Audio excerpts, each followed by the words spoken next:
7월 임시국회가 문을 열고 미래통합당도 원내 복귀하면서 여야도 한층 목소리를 키우고 있습니다.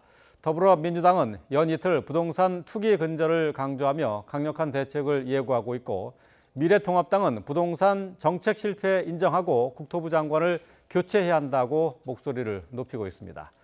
국회로 가보겠습니다. 나연수 기자. 네, 국회입니다. 네, 여권의 부동산 정책 논의부터 살펴보죠. 구체적인 정책 방향이 나왔습니까? 당정 간 협의가 진행되고 있지만 더불어민주당은 기본적으로 아파트 투기 세력 근절에 모든 정책 수단을 동원한다는 입장입니다. 오늘 오전 원내대책회의에서 김태년 원내대표는 지난해 정부가 고강도 정책을 발표한 뒤에도 20대 국회가 종합부동산세 강화 등의 후속 법안을 처리하지 않은 것을 지적했습니다. 국회가 손을 놓은 사이 시장에서 부작용이 나타나고 있다며 이번 7월 임시국회에서 다주택자와 투기성 주택 보유자에게 종부세를 중과하고 실소유자는 보호하는 내용의 후속 입법을 신속히 처리하겠다고 강조했습니다. 또 신혼부부나 청년이 쉽게 집을 살 수 있는 금융 지원 정책과 장기 실거주자의 세금 부담을 낮추는 정책도 함께 추진하겠다고 덧붙였습니다. 반면 미래통합당은 문재인 대통령이 부동산 정책 등의 국회 뒷받침을 요구하는 것 자체를 문제 삼았습니다. 주호영 원내대표는 특히 어제 민주당 최고위원회의에서 이해찬 대표가 정부가 결정하고 통보하는 식의 당정 협의를 거부하겠다고 말한 것을 언급했는데요. 이 말이야말로 여당은 청와대가 닥치고 강행이라고 딱지 붙이면 밀어붙인다는 고백에 다름없다는 겁니다.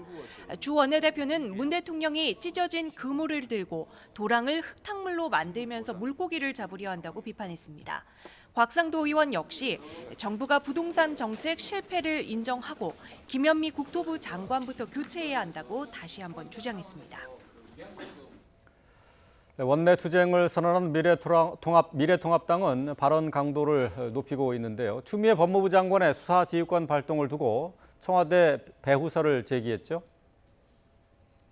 네, 한마디로 윤석열 검찰총장 죽이기가 추미애 법무부 장관의 단독 행동이 아닌 청와대의 치밀한 배후 조종에 의한 것이라는 주장입니다.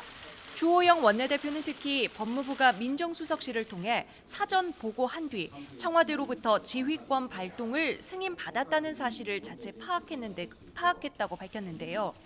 그러면서 문 대통령이 임명권자로서 갈등을 방치하는 건 비겁한 처사라고 비판하고 검찰 무력화 시도에 대해 청와대에 명백한 입장 표명이 있어야 한다고 압박했습니다.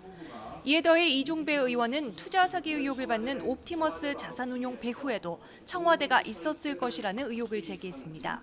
그러면서 청와대 비서실과 민정수석실이 과거 유재수 사건 데자뷰처럼 보인다고 말했습니다. 지금까지 국회에서 전해드렸습니다.